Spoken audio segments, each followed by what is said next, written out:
couldn't do it in the dunya. They used to have a saying, you know, like a lot of guys had all the things that it would take to be a good pimp and a good hustler. You know, he looked the part, hairstyle the part, some kind of way he got the right kind of Cadillac and everything.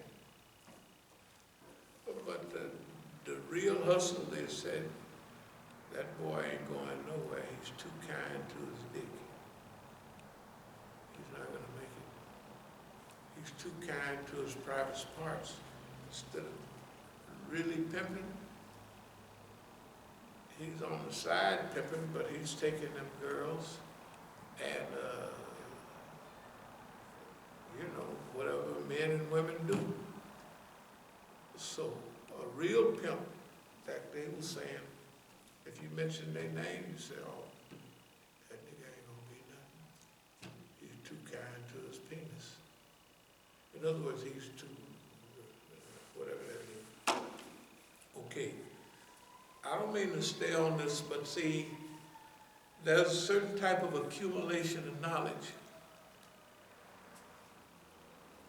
If you study and research and you figure out, and all the revolutionary writers are saying, especially those days, Chairman Mao,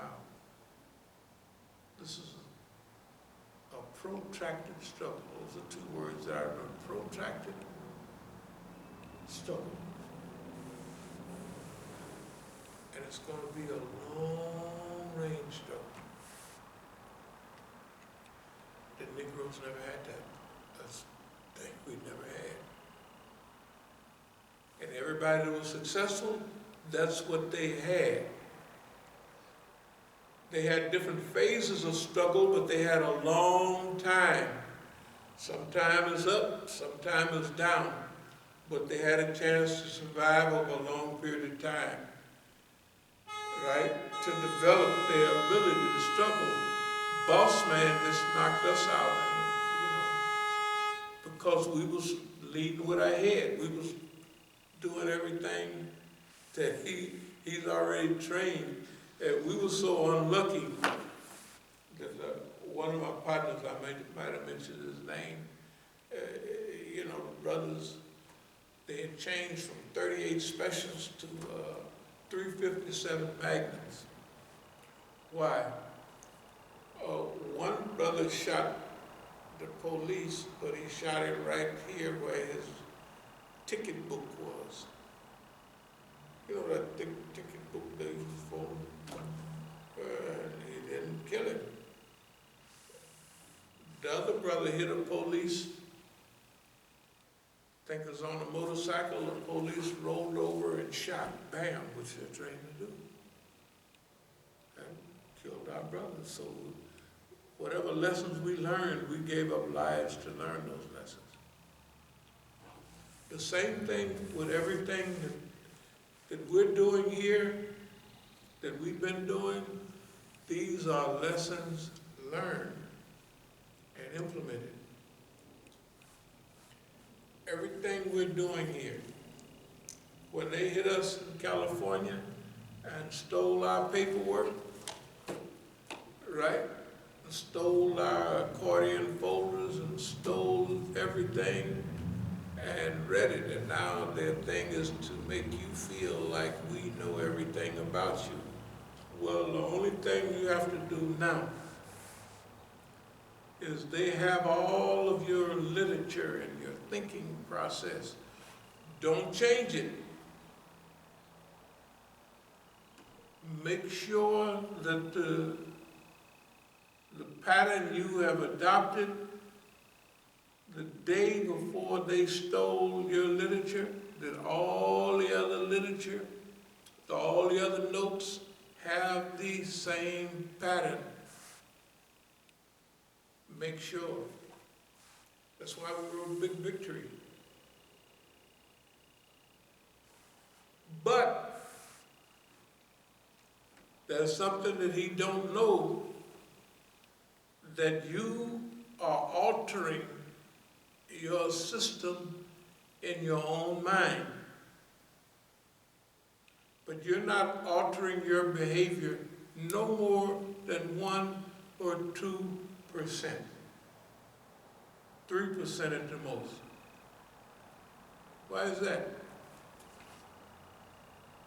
If your enemy is shooting at you and he missed you by 2 feet, he missed you. If he missed you by 1 foot, he missed you. If he missed you by 1/4 of an inch, he didn't miss you, right?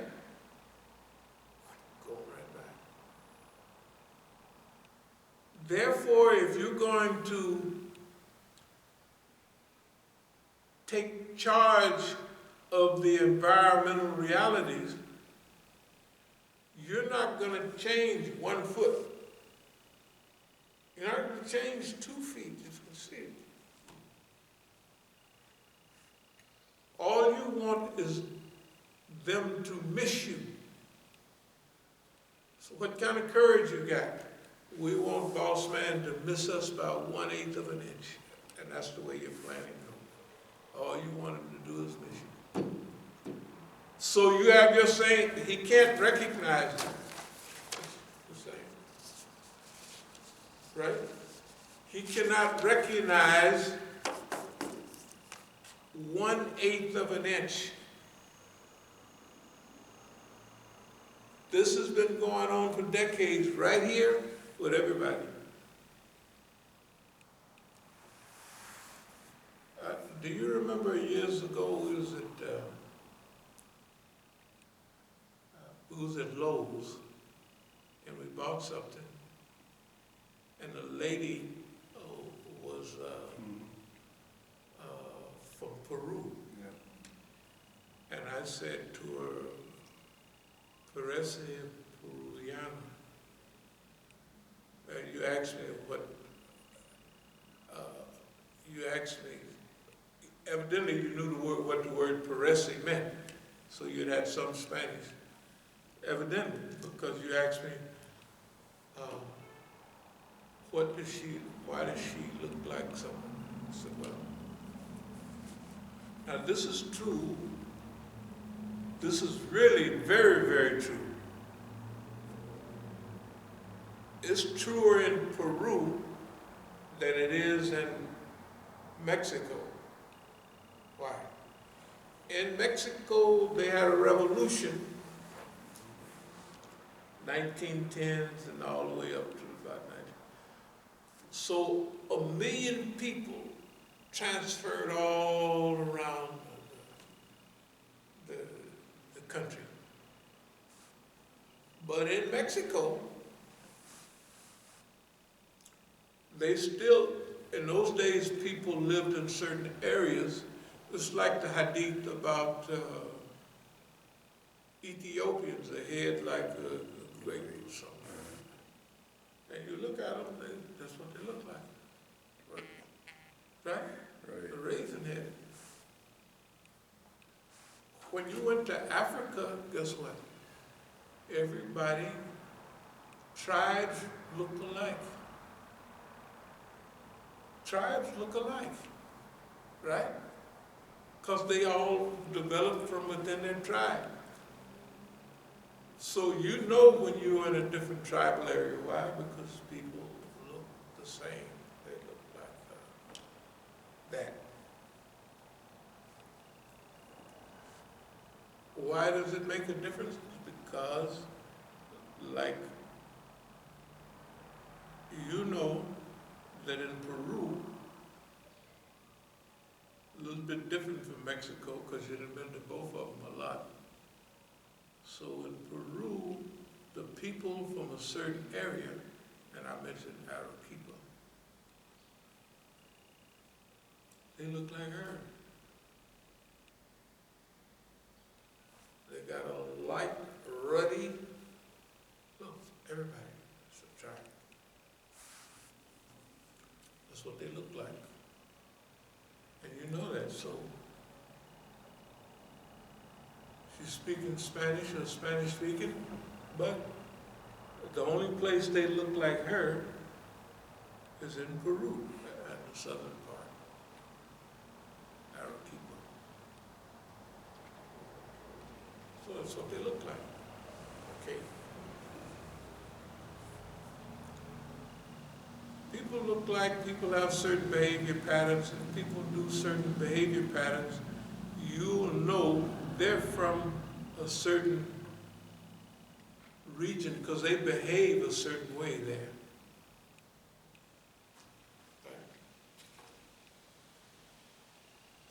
Also, certain government agencies, people have a certain type of behavior. They don't know it. But people that know that when they see certain behavior patterns, certain speech patterns. Now, here's what they don't expect. Let's back up a minute. You join the CIA, they want you to mess with Arabs. They're gonna teach you not only Arabic, but accents, and you know in detail. As soon as somebody speaks where they're from, they'll teach you that. Because that's all you're gonna hear. You're gonna hear not only Arabic, but this guy's from the desert part of Morocco. This is a Saudi. This is a Syrian. They all got, this is like accents here. Oh, this boy is from Dixie. And once I was given a lecture later on, that lady gave a lecture. It was a nice little Iranian girl. She was 6 years old. Her brother was going to school in Mississippi. And that little girl talked with a perfect Mississippi. She almost talked with her mouth open. A little Iranian. Just was Mississippi. It didn't change till later on we went to law school. She's been a good attorney. But I heard her at IAC when she was a teenager, and she didn't have that anymore. Why? Because she learned it at 6, and later on they came up here, so she adopted the Maryland. It just went away. So, if you're from certain places, you're gonna sound like it. Right? You're gonna sound like it. And in the old days, it was even heavier. If you was from Mississippi, you sounded like it. If you was in Arkansas or from Arkansas, you sounded like it. People from Texas, if you was white, if you was a Negro, I brought my son around America in 82, 83.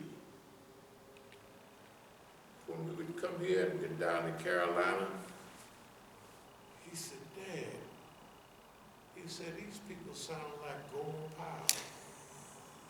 Y'all remember Golden Powell? You remember Golden Powell? Of course. Neighbors.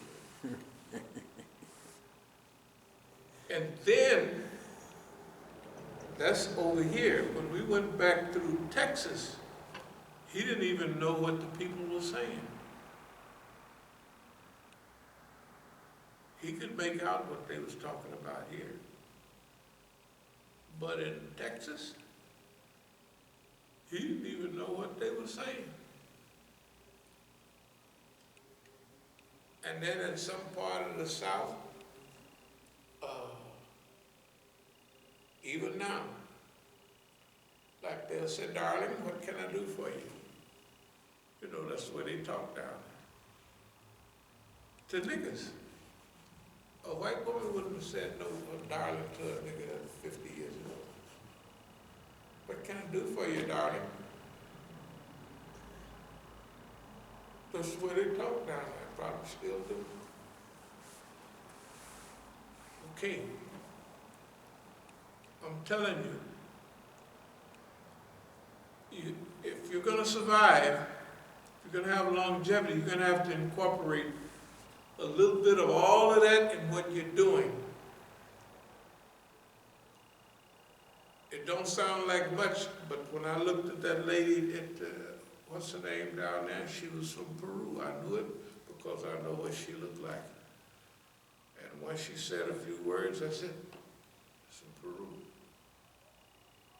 And that part of Peru, because the other part, they don't look like after people start mixing up, then you've got to get more skill.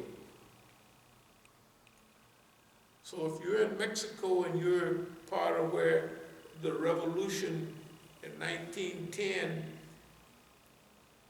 huge armies went through and people got blended up and mixed up, right?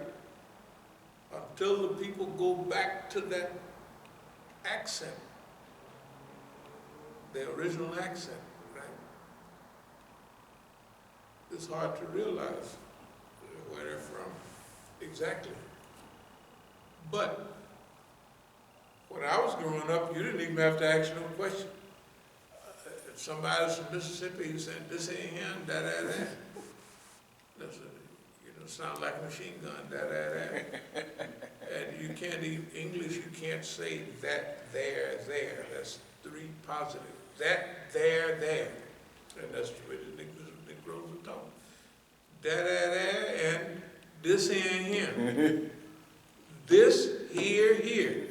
This ain't him. Well, what you got from it? This ain't him. This, here. That's the way they talk. There ain't no grammar books down there or something. That's the way they talk, and you could know it. In this movement, you're going to have to, dealing with boss man, you have to incorporate all of that. That means there's blind spots. There's things that there are blind spots that he cannot see because he's just not looking for them. And there's things that he do, there's things that the system does that becomes a blind spot to them. You have to be able to pick it up and use it for your benefit. Okay, now we'll get back to keeping score. And that's why we mentioned that in keeping score,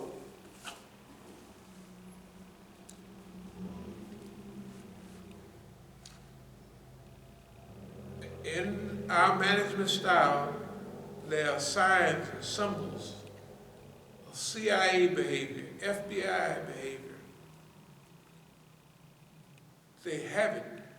They try not to use it. They try all kind of ways. But the longer you're around,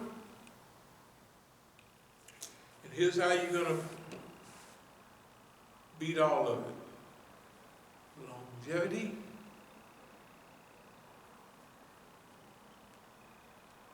and consistency.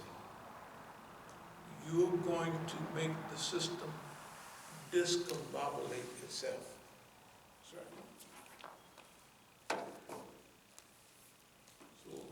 We have right, I am a sign of the discombobulating longevity.